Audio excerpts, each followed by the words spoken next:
Olá, torcedor alvirrubro que acompanha o canal do Anderson Batista, sejam muito bem-vindos.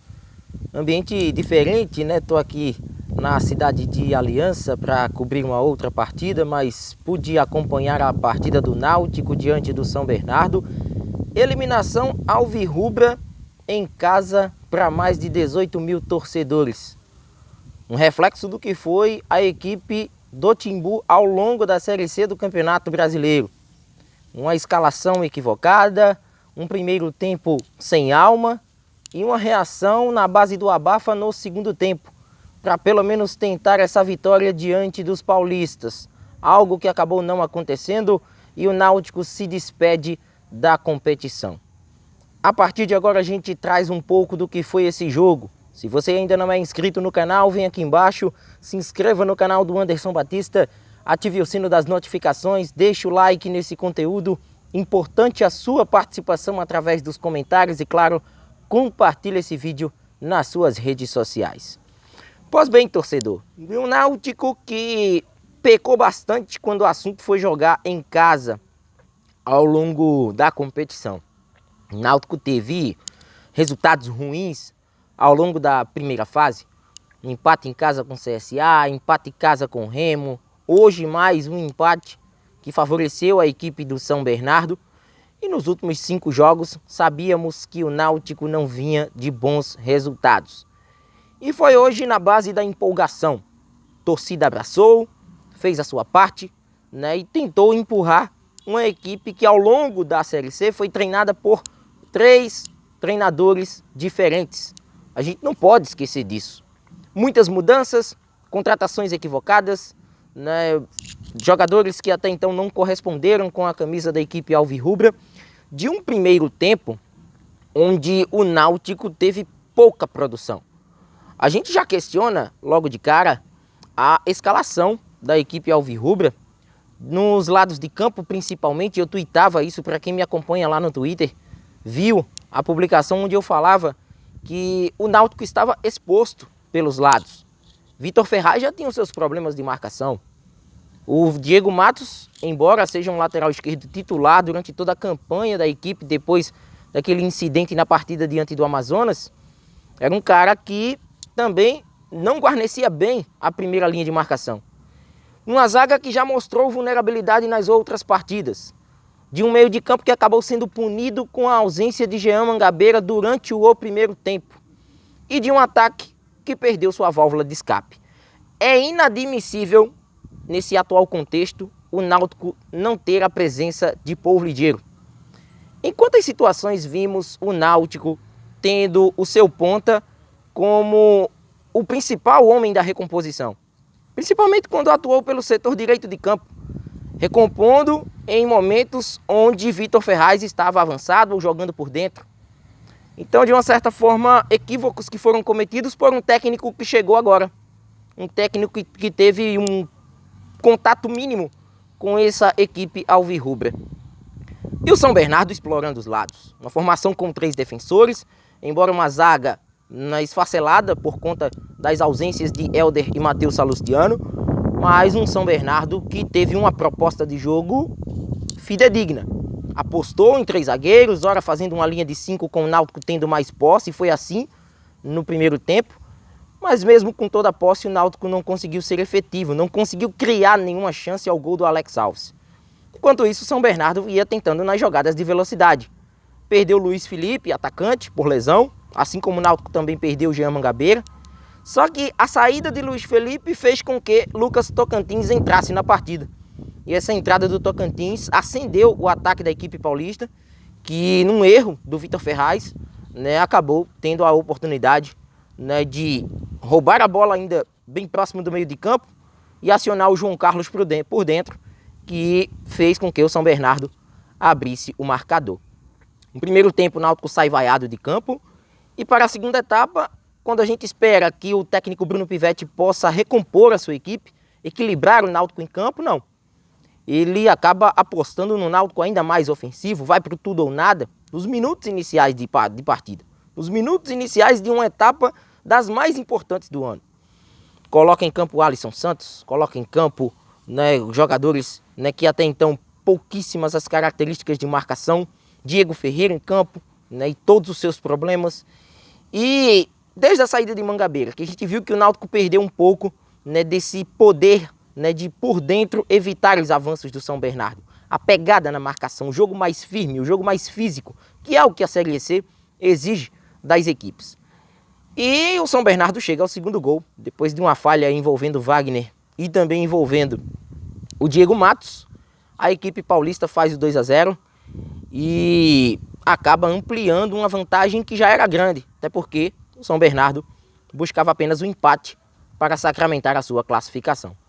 Aí o Náutico foi para o abafa, né? E quando a gente fala desse chamado abafa, não foi com organização, foi uma equipe desorganizada. Foi uma equipe que mostrou, por exemplo, que não tinha a criatividade necessária para trocar passes, buscar alternativas de jogo e tentou cruzar a todo custo, desde o primeiro tempo, com as bolas alçadas de Souza, em alguns momentos Eduardo cobrando.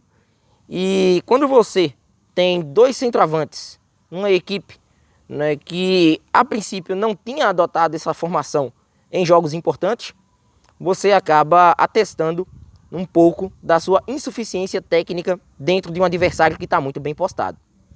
E foi o que aconteceu.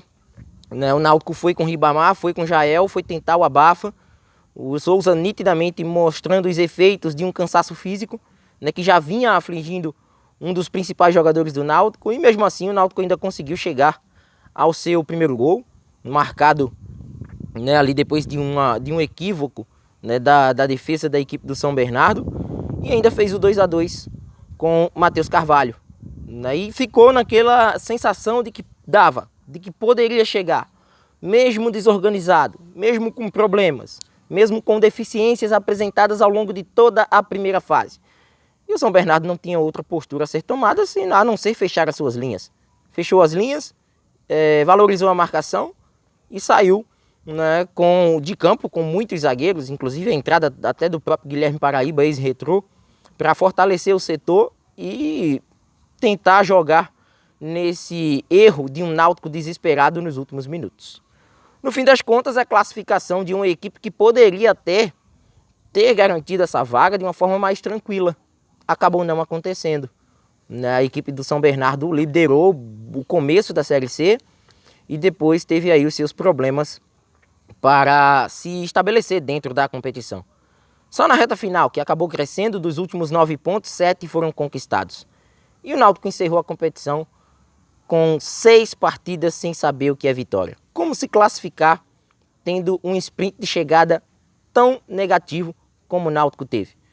De queda de rendimento de atletas, de troca de treinador. E para ser sincero, o Náutico não merecia essa classificação. Não merecia pelo simples fato de que, ao longo do percurso, né, desde a saída do Fernando Marchiori, a instabilidade no elenco, a manutenção de Souza e tantos outros fatores que fizeram com que o Náutico permanecesse mais um ano na Série C do Campeonato Brasileiro. Quis o destino que, com o mesmo placar daquele dia diante do Paysandu em 2019, um 2-2 no tempo normal, lá atrás ele acabou servindo para que o Náutico pudesse garantir a sua classificação. 4 temporadas depois, esse mesmo 2-2 acaba eliminando o Clube Náutico Capibaribe. Sabia-se da dificuldade, a gente já sabia também que a equipe do São Bernardo tinha uma proposta a ser executada no jogo e conseguiu. E para isso, agora é um momento de rever esse Náutico. Um Náutico que nas últimas temporadas, né, nas mãos da dupla Edno e Diógenes, teve mais insucessos do que propriamente momentos de comemoração, tanto dentro como fora de campo. E algo que precisa ser refletido para as próximas edições de temporadas do Timbu, tendo em vista que a equipe vem de insucessos duros, insucessos que vêm manchando um pouco o torcedor, e hoje foi uma queda que reflete um pouco do que está sendo esse Náutico nos últimos anos. Uma queda dura, uma queda firme, uma queda que infelizmente vai aí ser difícil de digeri-la pelo simples fato da classificação passar por um bom tempo nas mãos do Náutico na primeira fase. O Náutico esteve dentro do G4 por muitas rodadas e na reta final, com escolhas, com algumas convicções equivocadas, jogadores que decidiram não tiveram oportunidades e acabaram não tendo, né, os minutos necessários com o novo treinador nos 2 últimos jogos e o Náutico fica pelo caminho. Agora, pensar em 2024, o Náutico vai passar por um processo eleitoral para a escolha do seu novo presidente. E para isso, sócio torcedor do Náutico vai ter que lembrar do que Diógenes acabou realizando nos últimos anos, né, o que é que aconteceu, né, nos bastidores do clube, dentro de campo, qual é o nível de futebol que o Náutico vem apresentando, como é que o Náutico hoje se comporta como uma equipe a nível nacional, se é respeitada, se não é respeitada. Isso precisa ser revisto, até porque hoje é mais uma página triste que o futebol de Pernambuco escreve com a eliminação de um de seus grandes. Agora o futebol de Pernambuco fica com apenas um representante no Campeonato Brasileiro e poderia ser o Náutico hoje uma classificação que garantiria pelo menos mais um mês e meio de atividades e não vai mais garantir. Fica pelo caminho alvirrubro e com ainda a punição a ser cumprida para a Série C do ano que vem, com 2 jogos sem torcida, né, que foram até determinadas pelo Superior Tribunal de Justiça Desportiva, que ficariam para a segunda fase. Sem a segunda fase, essas punições ficam para o ano que vem. Comenta à vontade, torcedor alvirrubro. 2-2 diante do São Bernardo. A desclassificação já veio bem de antes, né? Sem dúvida alguma. E hoje, apenas o ponto final dessa dura história e triste história que o Náutico escreveu nessa primeira fase da Série C do Campeonato Brasileiro. Este é o canal do Futebol Pernambucano, o canal do YouTube do Anderson Batista. Se inscrevam, deixem o like nesse conteúdo e a gente vai se falando. Forte abraço a todos e até mais.